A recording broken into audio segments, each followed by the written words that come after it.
This is Jessica Burbank. You might know her from previous videos on this channel where we talked about A, the fact that she is quite attractive, and B, the fact that everything she says is stupid, ridiculous, and downright insane. Well, this is Amber Duke, and she is having absolutely none of that. The most sensible member of the Hill Rising, of the Hill, whatever they call this show, team has decided to step up to the plate and bat down one of the most insane takes about carjacking that I've ever heard in my entire life, and I'm all here for it. But before we get into that, I want to say thank you to everybody who signed up over at actualjusticewarrior.com/join. Give me the money.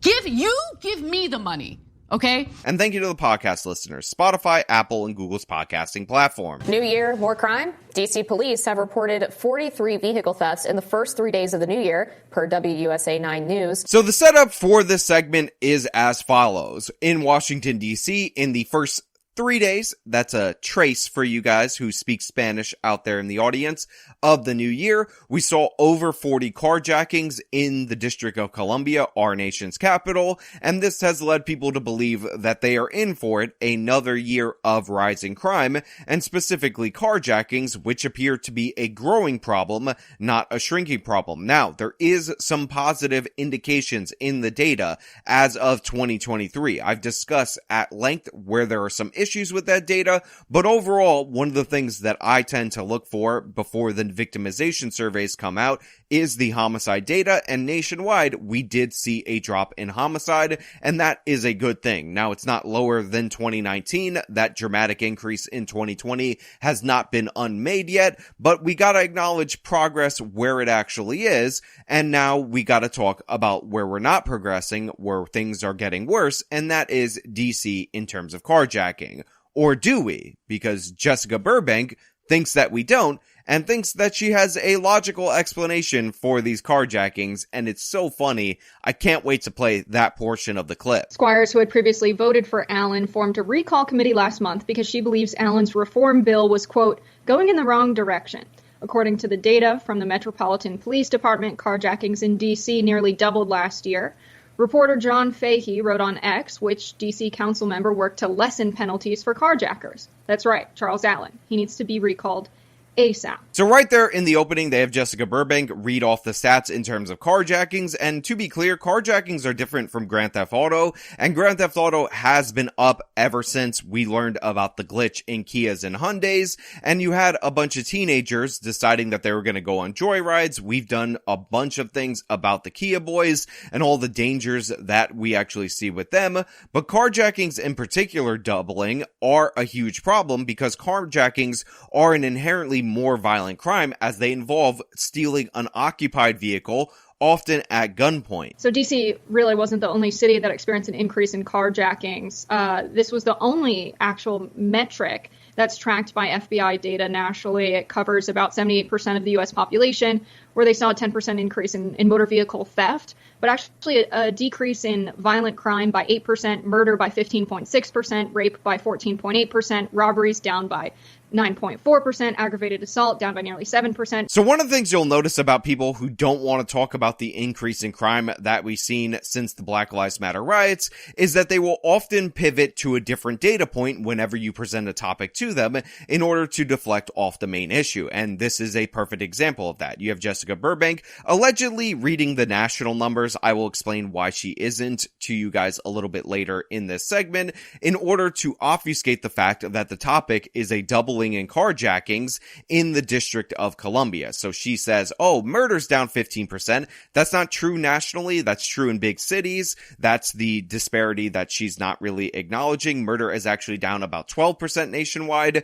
It is a difference, but notice how she always goes for the higher number, and she rattles off a bunch of other stats to say, oh, this is the only thing that is up in particular, even though motor vehicle theft is not the same as carjacking. Motor vehicle theft, like I said, includes the Kia glitch and all that. That's up 10%. But again, in DC, carjackings specifically have doubled, and that is the topic at hand. Property crime down by 6.3%, burglary down by 11.7%, larceny theft also 8.5%. So every other metric, we saw crime go down by sometimes in figures as high as 15%. So that's really good to see. So I think about like what contributes if property crime is also down and burglary is also down. Now, that being said, letting her rattle off the statistics is amazing. It is eloquent and beautiful because this is going to cause Jessica Burbank's alleged brain to do some alleged thinking on why specifically carjackings are going to be up. That's going to make her calculate,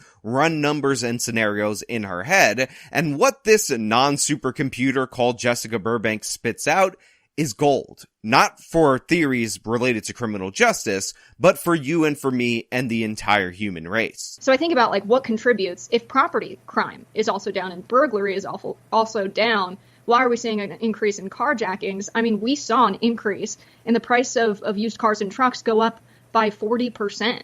That's a very high number. I think people are really struggling to afford cars, and it's really sad because you see the main contributing factor. So first of all, I just want to say, before Jessica Burbank even gets through her theory on why carjackings in DC are up, you can actually hear Amber Duke laughing in the background, and that is already deserved laughter. Now, needless to say, used car prices did in fact go up. They did in fact go up largely due to the pandemic because rental fleets were not sold off, they were not reordered, so production was down, and that caused a huge stress on the used car market. But the thing is, used car prices have been falling since the end of 2021 to 2022. That blip, that rise in prices is well beyond us, and if we look at the chart, we can already debunk, based on what Jessica Burbank was told to present to us in the beginning of the segment, her theory that used car prices correlate with carjacking. Needless to say, people who steal cars are not doing so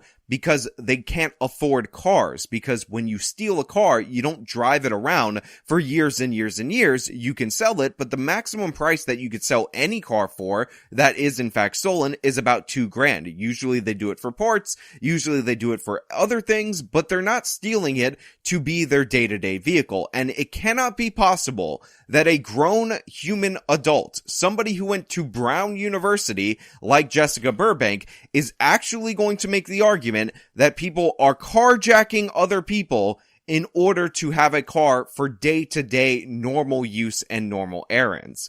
And I'm smiling because she's actually going to make this case, and it's insane. The main contributing factor of this to be markups done by dealers of 35 and 65%, and you see them raking in record profit. So as the price goes up, their profits go up as well. They're not just accounting for, an incurrence of production cost. They're just raising the price as a part of their regular dealership markup. So the next thing that you need to know about Jessica Burbank is that she's a communist, meaning that she's economically illiterate, as presented to you right there. So she's like, oh, all of the markup is the evil capitalist marking up the price, which has nothing to do with the production crunch, nothing to do with supply and demand. What even is that? It's just evil capitalism and their evil capitalism. And by the way, higher prices means higher profits. By the way, that happens to be not true. When you raise the price of something, sometimes your sales will go down, Jessica, and thus your overall profits are not going to go up. This is the most obvious thing ever.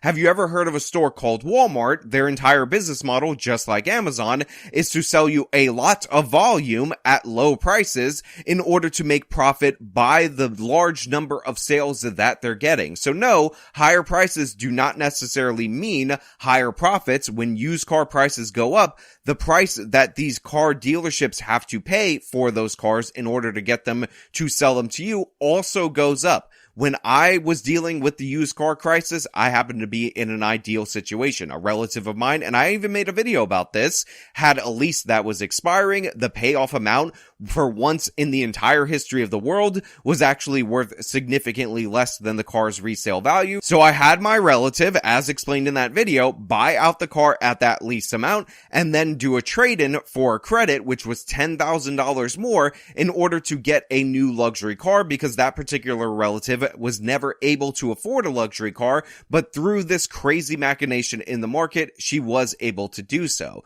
This is because the dealers were also paying higher prices in order to buy the cars, because the high prices are not just on one end for the consumer, and it wasn't marked up by the dealer based on the fact that we were the ones selling the car to the dealer. And people are really struggling. They need cars to go get groceries, go to work, what have you. And finally, we have the absolute chef kiss kind of quote right there from our girl, Jessica Burbank. Honestly, a favorite of this channel, the actual Justice Warrior, where she says that people need cars to steal groceries, and this is why she thinks people are stealing cars.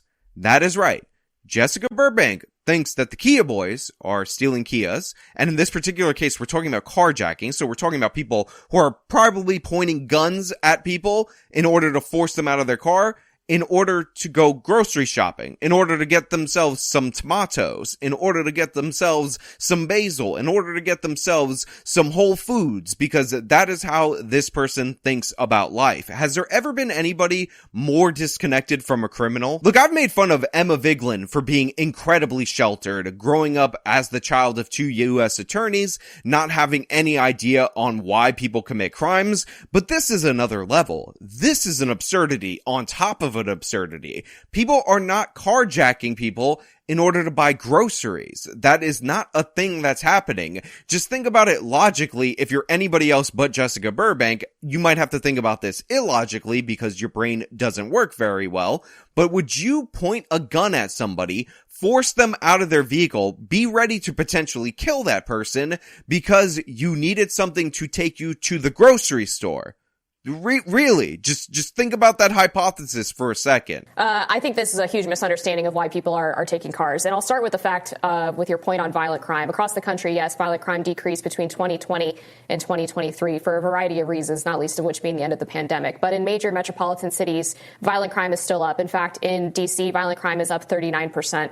Carjackings have doubled, among other metrics. Now, I love the fact that Amber Duke right here sets her straight on violent crime. The topic is D.C., so guess what? She talks about D.C. and violent crime in the District of Columbia, up 39%. By the way, we've covered this on the channel before. We looked at the pace that they were on for certain crimes earlier in the year of 2023, and I talked about how it was a terrible pace. Other people have taken note of this. That's the reason why Jessica Burbank pivoted to the national numbers so that she could avoid the topic of crime in the District of Columbia. But on the issue of carjackings, the cars are not being stolen because people need cars to go get groceries. Now look, those of you who follow me on Twitter know that I actually tweeted out this section of the video where Amber Duke says to another adult, allegedly sentient human being that people are not stealing cars to get groceries. And I just wanted you to imagine what it must be like to say that to somebody who gets paid for their political commentary. Jessica Burbank gets paid for her political opinions, and another adult, an actual adult, had to look her in the face. I know it's on camera. Relax. I know they're doing remote. Don't worry about it. And tell her to her face that people don't steal cars. They don't commit carjackings in order to shop for groceries.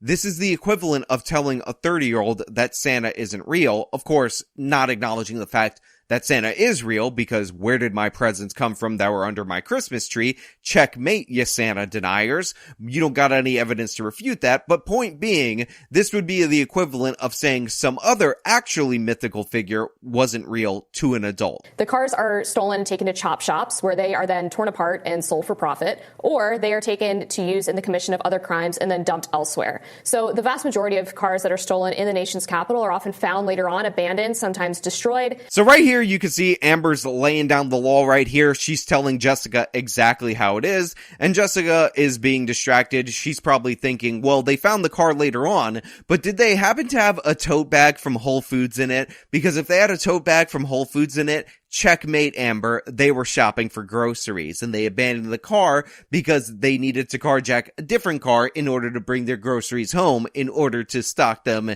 in their apartments, just like I do. And sometimes, I'm not gonna lie, I live with the poors. I live amongst the refuse. Don't think that I'm out of touch. Sometimes I go to Trader Joe's or an unnamed organic farmer's market, but I'm telling you, these people they just need to get to Whole Foods, and cars are so expensive. Not to mention the fact that a lot of the individuals responsible for these carjackings are, one, repeat offenders. Actually, 80 to 90% of carjackings in D.C. are committed by the same group of 10 to 20 people.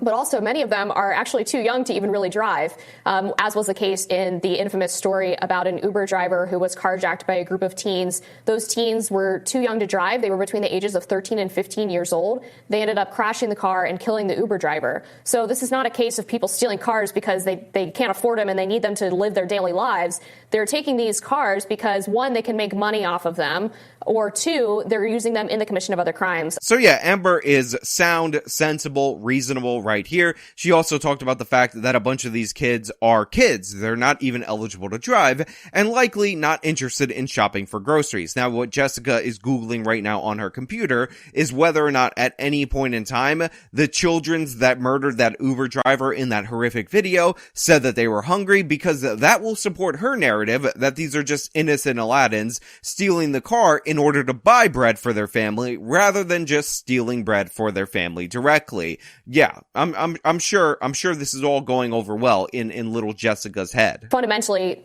your perspective on what's happening in DC and the carjackings is false. So Amber right here just says your perspective, your opinion is false, and I love it. I always criticize Robbie Suave when he's going up against Bree on his particular show for not calling her out for, being ridiculous and absurd more forcefully. Right here, Amber is delivering exactly what I asked for when I needed it most, and honestly, I genuinely, legitimately appreciate it. And by the way, I tweeted out this particular clip where she was making fun of her for saying that they're shopping for groceries, that's why they're stealing cars. And she retweeted it, and then she posted it on her own account because she knows that's a killer clip, and she knows that Jessica Burbank is an absurd person. And he was also responsible for this idiotic bill in D.C. that ended up passing. It's called the Second Look Act. That passed in 2020, I believe. That would allow anyone under the age of 25, because he says your brain's not fully developed by 25, so basically if you commit a crime before then, it's no big deal. People under the age of 25 who are in jail for the worst offenses, including murders and rapes, can get out in 15 years so long as they abide by some certain guidelines. The judge is not even allowed to consider whether they show remorse. They're not allowed to consider the nature of the offense. If that person serves 15 years in prison, so if you're a 20-year-old man who rapes and murders a woman, you can get out by the time you're in your mid-30s, thanks to this D.C. bill. Yeah, honestly, right there, right off the bat, huge fan of Amber. Like, subscribe, share all her stuff, follow her on social media, because she just killed it right there. She went into the history of this representative. By the way, we actually talked about this bill on this channel before, but I appreciate her bringing that to the table. I always like when other people go up against these crime deniers and they absolutely kill them in one shot, and that's what we saw right there. That bill is ridiculous, it's absurd, it passed. The other absurd proposal did not pass. Well, it did pass, but it was blocked by the Biden administration, and it just goes to show you that DC's progressives are so out of step with reality that the mainstream left can't even back them. They can't even abide by them. So I would think it would be a huge service to the people of D.C. if Charles Allen and, frankly, some other members of the D.C. City Council who helped vote these proposals through would be recalled. I think now, as we're just getting in all of the national data on what crime looks like in 2023 compared to previous years, focusing on carjackings in D.C., which is probably the one highest metric you can pick, paints a particular picture about what's going on in the country, and that kind of storytelling about the details of how carjacking happens, I think, is what contributed to the public feeling like crime was more of an issue than it was. Concerns about crime are the highest they've been in a decade, despite nationally crime being down 8.2%. So early on, I said that Jessica Burbank's attempt to not talk about crime would be to pivot to other numbers, in this case the national numbers, to avoid the topic at hand. And without hesitation, she immediately goes back to step one after Amber addresses all of her points and destroys them thoroughly. This is what they do. This is what they always do. To them, the number one crime in America isn't any particular crime in America, it's acknowledging a problem with a left-wing progressive agenda. She doesn't want to refute it, so instead of trying to make the case against it, she just says other stuff and tries to pivot to these sinister puppet masters that are making you talk about the topic, which is the topic of the segment. In D.C., violent crime is up 39% over last year. Murder so it's not just overall carjackings. Is down 12.7%. There are two exceptions in the data. This includes Los Angeles, Chicago, New York City, Detroit, Baltimore, St. Louis, Milwaukee, New Orleans. Right, but you're talking about murder, but you're saying that people shouldn't focus on just one metric in terms of carjackings, but now you're saying just murder. Violent crime is up 39% in D.C. That's a fact.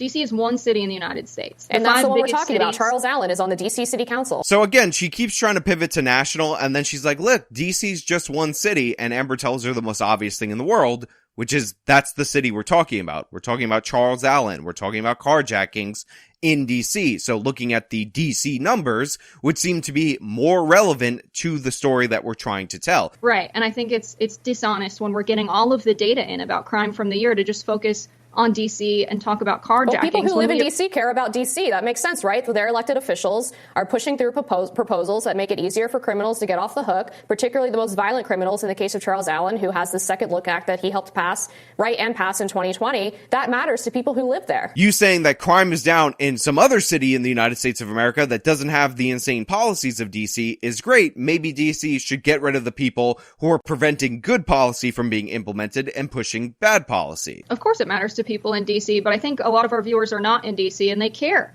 that violent crime is actually halved since 1990. It's a steady trend. It's not just year over year. And year to date, compared to last year, it's down 12.7%. Violent crime overall nationally. So a lot of people will say in response to this video in the comments that I'm going after low-hanging fruit, that this woman is obviously brain damaged. But the thing is, these are all the same tactics that you'll get from the supposed intellectuals of the left all the way down to the bottom of the barrel types like Jessica Burbank. Pivot to the national numbers, say that it's a distraction, say sinister motive on behalf of you for talking about a specific topic, anything and everything in order to avoid discussing the increase in violent crime in the city of DC, or talking about the increase in carjackings, which is the specific topic of this video. Jessica Burbank just happens to be really bad at it, so it's a perfect example of how we can identify these poor tactics in order to recognize them in other people who are better at cloaking them. Of course it matters to people in DC, but I think a lot of our viewers are not in DC and they care that violent crime is actually halved since 1990. You know, sometimes I wonder why I even make new videos on this channel responding to left-wing arguments about crime. Every single time, and I've been calling this out for years, you push a lefty on the crime issue, they will always, without fail, say, well, you know what? Crime isn't as bad as the 1990s. The 1990s, the worst period in American history, is actually worse than this period, which is not the worst period in American history. Nobody's making the case that crime is worse than the 1990s. Now, in a few specific cities, homicide actually has gone up higher than the 1990s, but thankfully that is few and far between in our nation, and hopefully we never return to the horrors of the 1990s. However, crime is up since the Black Lives Matter riots. It did break an unbroken nearly 30-year trend in this nation, and the decrease after that dramatic increase has not offset the increase that we saw post the Black Lives Matter riots. It does depend on what you compare it to, though, because as you said, in the 1990s, crime was incredibly high, violent crime in particular. That is 100% true. And crime has decreased steadily since the 90s. However, if you look at 2019 and 2020, that was when violent crime started to spike. And so, yes, the numbers are down year over year, but they're still far higher than they were prior to the pandemic. That's why people still feel that there's a problem with crime, there's a problem with public safety. Listen, Amber, I just want to say, I'm engaged. I'm getting married this year. You might even be married. So stop trying to steal my heart by using my exact same argument and shredding Jessica Burbank with that exact point. She just said what I've been saying for a long time, and she's dead on accurate. And Jessica has no response to this because guess what? Nobody on the left has a response to this. Once you explain to them very concisely what you're concerned about, which is the post-Black Lives Matter riots spike in crime, and the fact that we have not gone down to those points pre-Black Lives Matter riots, and we are talking about a new baseline, there is no response. Jessica will likely pivot to the national numbers. She'll likely say, well, here's what you don't understand, Amber. People are raping because the price of sex is so high right now that they need to rape in order to get to the grocery store. Just like they need to steal cars in order to drive to the grocery store. Just like they need to loot the grocery store in order to get to the grocery store, because everything is about people needing to get to the grocery store. Because I don't know if you know this, Jessica Burbank is a genius that went to Brown University, and this is the best criminal justice related theories that she can come up with, having never actually interacted with a criminal. But that's the thing. These lefties don't have to know what they're talking about. They just regurgitate the same points over and over again, and a certain segment of the population, a certain segment of their audience says, not as bad as the 1990s, that's good enough for me. Right wing bad, why are they bringing this up? Maybe even sprinkle in a little bit of evil white racism accusations to your political opponents, and then the topic is done, no reason to discuss it any further. That's what they do. They don't really have anything underneath it, and I'm very proud of Amber Duke for shredding it throughout this segment. Link to the full segment in the description of this video. But hey, those are just my thoughts. Let me know your thoughts down in the comments below. Do you think people are sticking guns in people's faces, Grand Theft Auto style, in order to get groceries for the starving family? Or do you think Jessica Burbank needs to go to a different university, one that will actually teach her maybe the basics of thinking rationally? I don't know. Let me know what you think down in the comments below. If you like the video, show me by leaving a like, subscribe for more content, follow me on my social media, support me via the support links in the description of this video. This has been me talking about the asinine arguments brought up by Jessica Burbank. Till next time.